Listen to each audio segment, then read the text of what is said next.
j'ai semé des graines, et elles germeront immanquablement.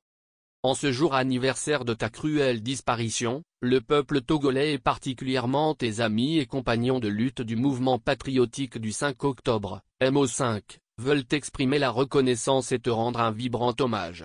Nos pensées vont à ta famille, à ton fils unique et Eugenio. Patriote de toujours, nationaliste et panafricaniste jusqu'au fond de l'âme, tu resteras un modèle pour notre peuple et surtout pour sa jeunesse. Camarade Tavio, tu as marqué le MO5 d'une empreinte ineffaçable. Pour nous qui portons devant l'histoire le terrible poids d'anéantir la dictature sur la terre de nos aïeux, nous renouvelons, devant ta mémoire, le serment de poursuivre efficacement le combat sans jactance. Tu nous as quittés au moment où nous avions eu le plus besoin de toi. Tu es parti mais ton souvenir reste vivace dans nos cœurs. Nous voulons saisir l'occasion de ce funeste 32e anniversaire pour te dire que ta semence va germer immanquablement. Il poussera pour le bien et le bonheur de tous les Togolais. Et c'est ensemble un jour que tous, du nord au sud, de l'est à l'ouest, civils et militaires, nous irons nous incliner pieusement et victorieusement sur ta sépulture. Camarade Octave Tobias Tavio Ayao Amorin, le MO5 te salue. Reçois cet acrostiche comme une libation. Tavio, ta vie reste un exemple de lutte. Avec toi le MO5 a vu le jour. Valeur sûre de la jeunesse togolaise. Inoubliable et immortel est ton nom. Ondulatoires seront tes idées. Amoureux des causes nobles. Modèle pour la jeunesse panafricaine. Orfèvre de l'or de l'humanité. Rien ne pourra te faire oublier. Indéniable est ton aura sur nous. Nous vaincrons car notre cause est juste. Bruxelles, le 23 juillet 2024. Éloi Koussawo, coordinateur général du MO5. Tavio Amorin avait un sceptre à la main. Je préfère leur histoire plutôt que leur éloge. Car on ne doit aux morts que ce qui est utile aux vivants, la vérité et la justice. Condorcet. L'assassinat de Tavio Amorin est plus qu'un drame national. C'est une perte inestimable pour une jeune nation comme le Togo qui a plus que besoin du talent et de l'engagement de ses fils. Des plus doués surtout. Pour ses compagnons et pour ceux qui l'ont approché, Tavio était tout simplement né pour conduire et indiquer la voie. En effet, il y a 32 ans jour pour jour, la nation entière s'était réveillée sous l'onde de choc que les médias et le bouche à oreille ont entraîné dès l'annonce du lâche et cruel attentat au fusil mitrailleur qui a fauché ce compagnon.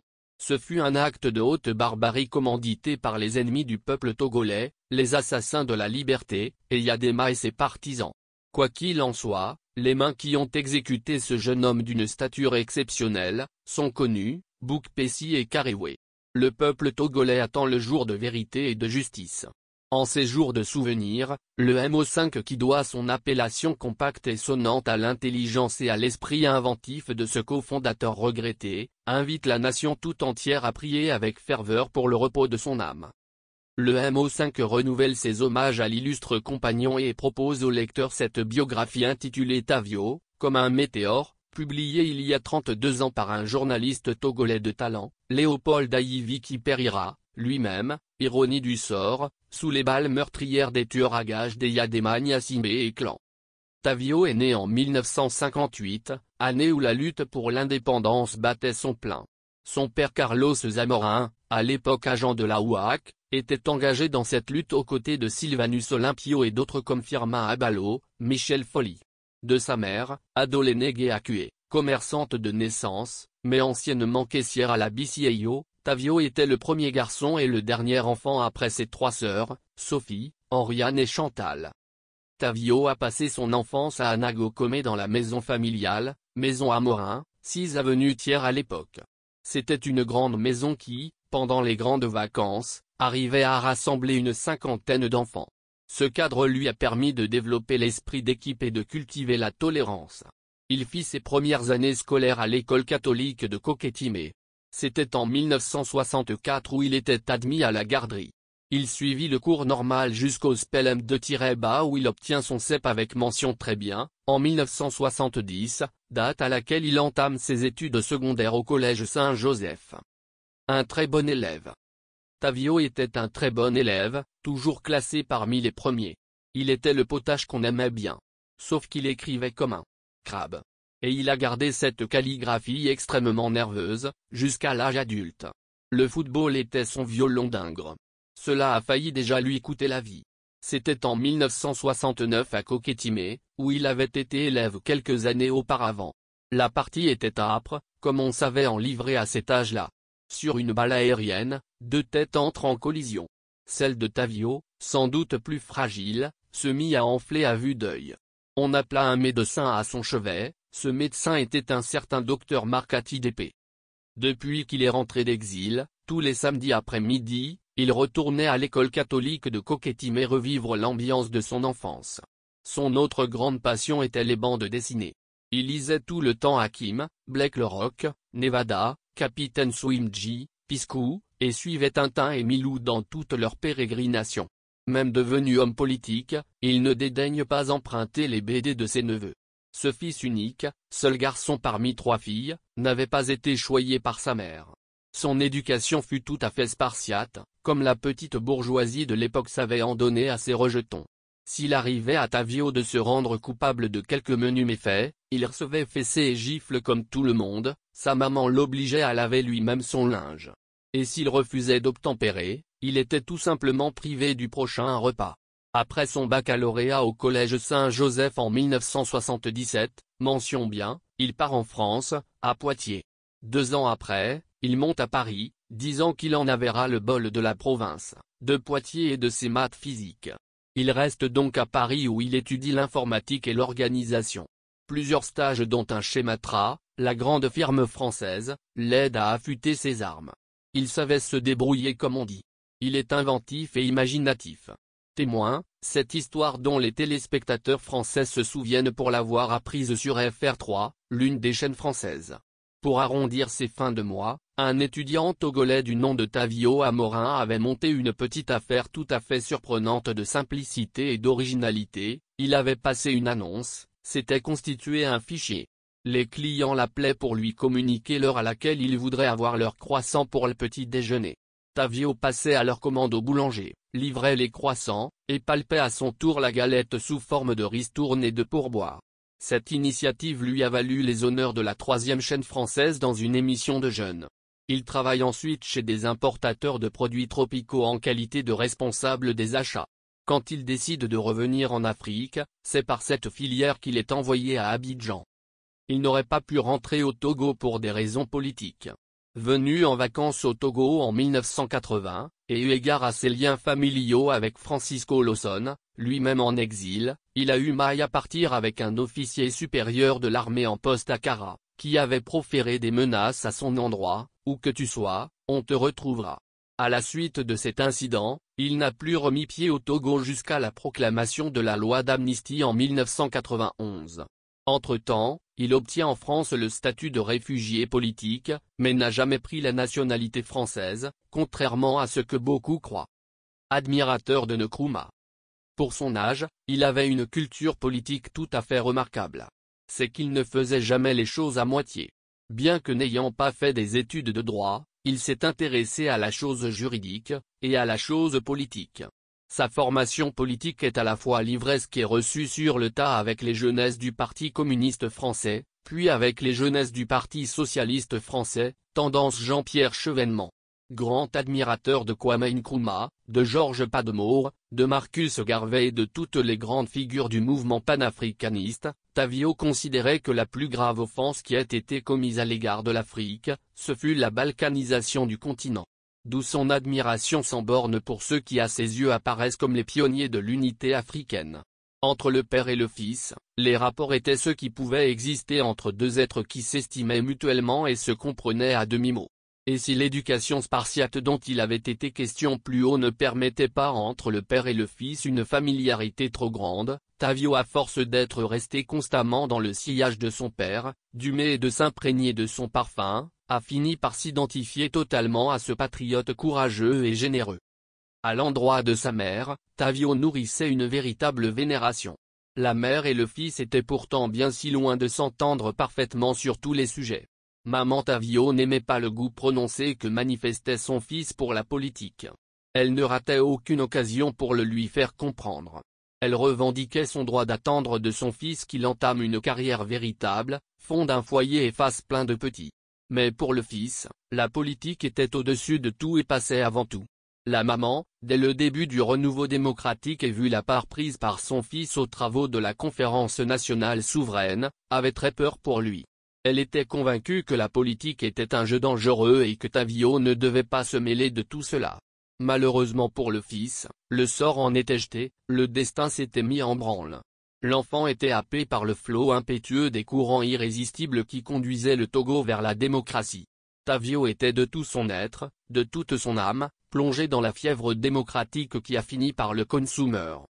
Prémonition. Mercredi, la veille de l'attentat qui devait l'emporter, il rendait visite à sa mère. Il revenait lundi d'une mission à Damas, Syrie, et c'était la première fois depuis son retour de mission, que la mère revoyait son enfant. Elle le fixa longuement. La soudaine intensité du regard maternel ne manqua pas d'intriguer le fils qui fit remarquer « Mais tu me regardes tout le temps, ça me fait de la peine parce qu'un beau jour on va m'assassiner. Et ta douleur? Non, je n'ose pas penser à ce que sera ta douleur. » Le lendemain, la prophétie se réalisait. Tavio tombait sous les balles de son assassin. La maman avait beaucoup souffert moralement des dangers et des risques énormes de la vie qu'avait choisi de vivre son fils. Après le 3 décembre 1991, Tavio s'était exilé à Cotonou. Il revint à Lomé pour une réunion du Haut Conseil de la République. Sa mère, le voyant arriver à la maison, manqua de tomber dans les pommes. Ce fut un grand choc pour elle. Elle avait été soulagée de le voir partir pour l'exil. Et voilà Tavio qui revenait. Depuis qu'il est rentré au Togo, il ne s'était jamais protégé. Il n'avait même pas de gilet pare-balles. Il n'avait pas d'armes. Il disait, même si je prenais des gardes du corps, si cela devait arriver, ce sont ces mêmes gardes qui vont me tirer dessus. Mais quand il était rentré du voyage lundi, il était un peu plus corpulent que d'habitude. Il portait un gilet pare-balles, voilà, dit-il, ce que j'ai ramené pour me protéger. Il avait donc son gilet lundi. Mardi également. Mercredi, il ne l'avait pas porté. Jeudi non plus. Et c'est précisément ce jour que les balles l'ont fauché. Tino Agbeleko Doglo. Point. À la mémoire de Tavio Amorin, le MO5 reconnaissant. Seuls vivent les morts dont on chante le nom. LS Senghor. Voici 32 ans que la dictature togolaise a armé des bras pour te ravir à notre affection. Camarade Tavio, le MO5 demeure orphelin de ta tragique disparition. Mais tu sais bien que la mort est un commencement. Figure majestueuse de la jeunesse, tu ne seras jamais oublié. Hier comme aujourd'hui, nombreuses sont les voix qui s'élèvent pour te rendre hommage, toi qui as donné le nom MO5 à notre mouvement. Qu'il nous soit permis de reprendre ici comme un témoignage, l'hommage que Monseigneur Dovi Ndanout a rendu il y a déjà quelques années. Précieuse est la mort qui achète la vie au prix du sang versé. Mon cher Tavio, permets à ton ancien directeur et professeur du collège Saint-Joseph d'apporter son joyau à la couronne de gloire qui ceint désormais ta tête comme un glorieux jeune martyr de la démocratie naissante togolaise. Dans les années 1971-1977, tu étais déjà un garçon décidé, très brillant qui avait de la rigueur dans le travail où transparaissait un sens de responsabilité en éclosion. Il y a des années et des promotions dans la vie d'un collège qui font resplendir son image de marque, dorent les blasons et font grand honneur à l'établissement. Je pense à cette illustre promotion de l'année 1976-1977 et en particulier cette classe de Terminale C où tu brillais comme une étoile parmi d'autres, et où se sont donnés comme rendez-vous des génies en herbe pour ainsi dire. Et je me souviens par ailleurs de ces cours de catéchèse où tu montrais ton culte de la vérité, ton sens élevé de la liberté et ton respect de l'autre en tant qu'autre. Cela ne m'avait donc pas surpris de te savoir admis dans les grandes écoles des ponts et chaussées et d'autres études de haut niveau. Ton esprit imaginatif et inventif t'a permis d'avoir beaucoup de cordes à ton arc. Tu as démontré ta culture sociopolitique, juridique et économique à la Conférence nationale souveraine. Oui, c'est à la Conférence nationale souveraine que tu t'es fait distinguer et personne ne se trompait sur ton avenir radieux. Tes interventions intelligentes et pertinentes, d'une vigueur et d'une rigueur secouaient tout le monde dans la salle face à eux. Tes analyses d'une acuité extraordinaire et tes diagnostics sans complaisance sidéraient tout le monde. On a beau te classer dans les rangs des 10 extrémistes, mais force était de reconnaître que tu n'étais pas de ceux qui se sont salissent les mains et que tu voulais la vérité et rien que la vérité. On sentait dans tes propos cet amour du peuple africain, de ton peuple togolais et tu lui voulais un lendemain meilleur, mais planifié, dépouillé de toute compromission. Un lendemain fait de justice, de vérité, d'amour et de paix véritable. Je me souviens. Dans la salle face à eau, à la sortie d'une des premières assises, tu me rencontras dans les couloirs et entre deux pauses. Et tu me dis, Père directeur, me reconnaissez-vous? C'est vous qui avez fait de nous ce que nous sommes aujourd'hui. Mon humilité de directeur et de professeur de collège en avait pris un coup. Mais j'étais fier. Fier de toi. Oui, je t'ai reconnu dans ton dévouement courageux et généreux sans détour. Jeune homme tout d'une pièce, et qui ne fait rien à moitié. Jeune homme convaincu de la noblesse de la cause qu'il défend, tu voulais un Togo nouveau, prospère, vraiment démocratique, d'une démocratie authentique. Tu souffrais de ce que des gens maîtrisaient mal ce qu'ils disaient et faisaient. Tu veux que tous les aspects de ce renouveau togolais soient bien cernés et dans toutes les dimensions. Tu me confias un matin, 2 semaines avant l'attentat qui t'a coûté la vie, dans la salle du Palais des Congrès, ton désaveu de ce que certaines discussions au HCR accusaient trop du juridisme et ne tenaient pas assez compte des aspects politiques. Ta détermination pour l'accouchement d'une vraie démocratie sans bavure au Togo, va coûter le sacrifice de ta vie. De tout ton être, de toute ton âme, de toutes tes forces tu t'es plongé dans cette fièvre de la démocratie qui a fini par te consumer.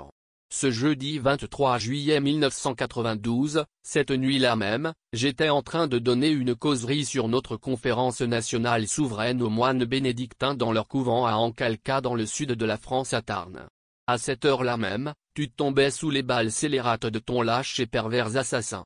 Tavio, tu as vécu comme quelqu'un qui ne voulait rien, n'attendait rien, n'aspirait à rien que la liberté pour le Togo, une liberté génératrice de paix et de prospérité.